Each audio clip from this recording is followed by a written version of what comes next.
আপনি বলেন এই বাংলাদেশে এরা এরা কেন এখানে বসে আছে? আমাকে একটু আপনাদের পক্ষ থেকে আমি আপনাদেরকে প্রশ্ন করি যে এরা এখনো কেন এখানে বসে আছেন? পরিকল্পিতভাবে হয়েছে। 1টা 2টা বাজে 12টা বাজে রাত্রেবেলা এখান থেকে লাশ বের করা হয়েছে। নিরীহ মানুষগুলোকে এখন মারাবে এবং তাই তো হচ্ছে।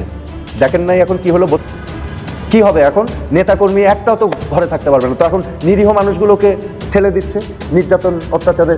তো হবেই তো। মাফ চায় নাই, ক্ষমা চায় নাই, আত্ম উপলব্ধি নাই, অনুশোচনা নাই, উল্টা এখন আন্দোলন, যেখানে আহতরা এখনো চিকিৎসার জন্য প্রোটেস্ট করছে। বাংলাদেশের রক্ত নিয়ে সিন্ডিকেট শুরু হয়ে গেল ভাই। হসপিটালে রক্ত থাকার পর বলে রক্ত নাই। আসলে বাংলাদেশের জন্মগ্রহণ করে আমরা করছি জীবন সবচেয়ে বড় ভুল। আমাদের বাপ মা করছে ভুল। সরকার বানাইছি আমরা, সেনাবাহিনীর হাতে সরকার দিছি। তারা বাংলাদেশের উন্নয়ন করতে পারে। তারা 70 দিন পর তারা এনসিপি গঠন করে। পুলাই অভিশপ্ত না, অভিশপ্ত বাংলাদেশের রাজনীতি। রাতের বেলা লাশ গুম করেন না। মৃত সাগর বানাই দিতে আল্লাহ 2 মিনিট ভাবে নাই। রাউন্ডে পানিতে ভাসাই দিতে আল্লাহ 2 মিনিট ভাবে নাই। আমরা তো পাপিষ্ঠ জাতি।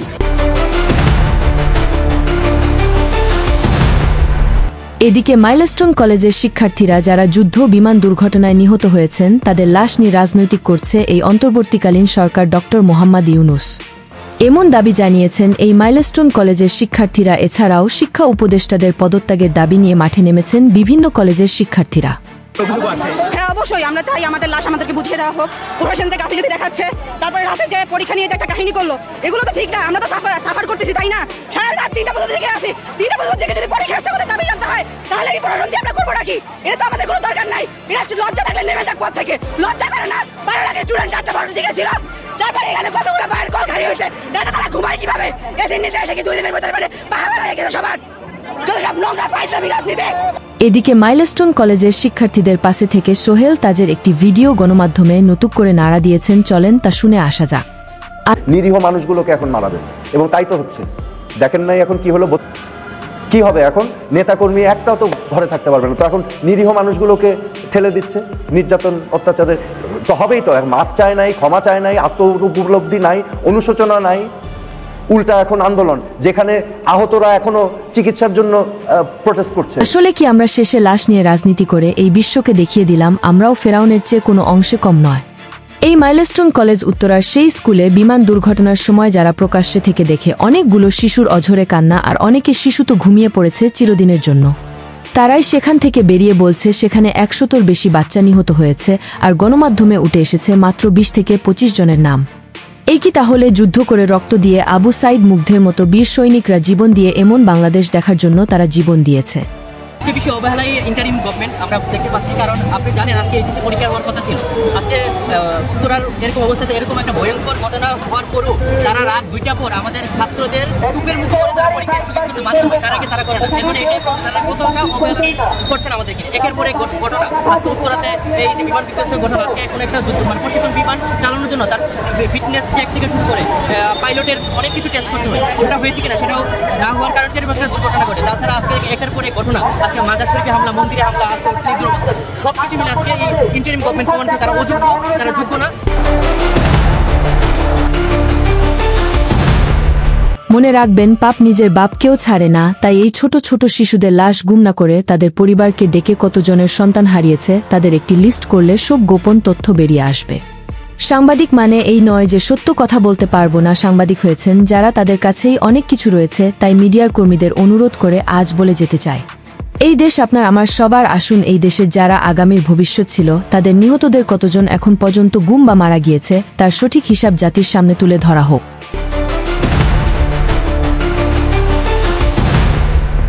পরিশেষে বলতে চাই, যারা অনেক আশা নিয়ে এই অন্তর্বর্তীকালীন সরকার ডক্টর মোহাম্মদ ইউনূসকে মহামূল্যবান চেয়ারের দায়িত্ব দিয়েছে, তারাই একটি সময় ইউনূস সরকার পতনের আন্দোলনের ডাক দিবে এমন মন্তব্য জানিয়েছেন বিশেষ কিছু রাজনৈতিক বিশ্লেষক। এই জন্যই বলি আল্লাহ যা করেন ভালোর জন্যই করেন। তা বলে চুপচাপ বসে থাকা যাবে না। পিছনে কিন্তু ফানা ধরছে, ছবল মারতে পারে। এই বিষটা ভাঙ্গা দিতে হবে। যদি ঠিক অবস্থার মতো না করা হয়, আমরা সবাই টাকা দিলে শেখা দিলে আবার বাংলাদেশ আমি টাকা দিলে ভালো ছিল।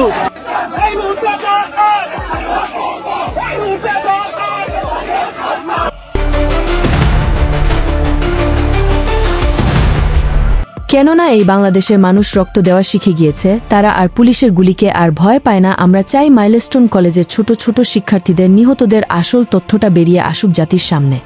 শেষমেশ যেখানে ছোট ছোট বাচ্চার লাশ নিয়ে কান্না করছে বাবা মা আর আমাদের উপদেষ্টা আসিফ নজরুল বলেন আমরা সজাগ থাকি আওয়ামী লীগ যেন আবার দেশে ফিরতে না পারে। কিন্তু মিটিং শেষে সরকারের ব্রিফিং দিলেন আসিফ নজরুল। সেই ব্রিফিংয়ে মনে হলো যে এই মাইলস্টোনের ঘটনাটা আসলে তাদের কাছে কোনো ব্যাপারই না, তারা মিটিং করেছে মূলত কিভাবে আওয়ামী লীগকে মোকাবেলা করা যায়। তখন তারা এই সংকটময় মুহূর্তে মনে করছে যে আওয়ামী লীগ একটা বড় ষড়যন্ত্র করে সরকার উৎখাত করার মতো পরিবেশ তৈরি করতে পারে, সুতরাং আওয়ামী লীগকে কীভাবে ঠেকানো যায়, ফ্যাসিস্টকে কীভাবে ঠেকানো যায় সেই আলোচনাটাই তারা করেছে। সেই আলোচনাটা করার মোক্ষম সময় কি এটা, যখন মাইলস্টোন কলেজের এই দুর্ঘটনা নিয়ে ব্যাপক কথাবার্তা চলছে।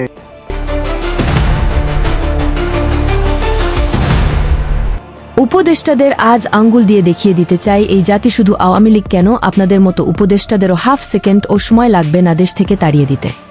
এমন বিস্ফোরক মন্তব্য করেছেন কিছু শিক্ষার্থীরা।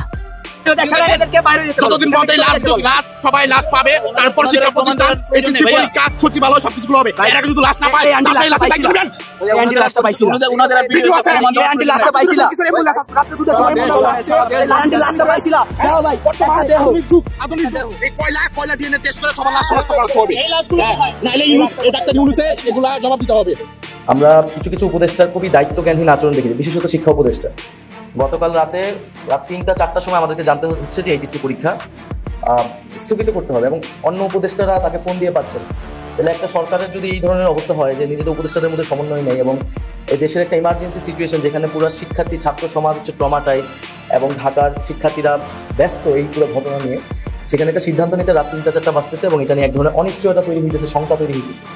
ফলে এই পরিস্থিতিটা কিন্তু সরকার যদি দায়িত্বশীল আচরণ করতো, সরকারের উপদেষ্টারা, তাহলে কিন্তু এই ধরনের পরিস্থিতি তৈরি হতো না। ভিডিওটি দেখার পর আপনার মূল্যবান মতামত আমাদেরকে কমেন্ট করে জানিয়ে দিতে পারেন। আমরা আপনার সেই মহামূল্যবান কমেন্টের রিপ্লাই দেওয়ার জন্য সর্বদা প্রস্তুত রয়েছি।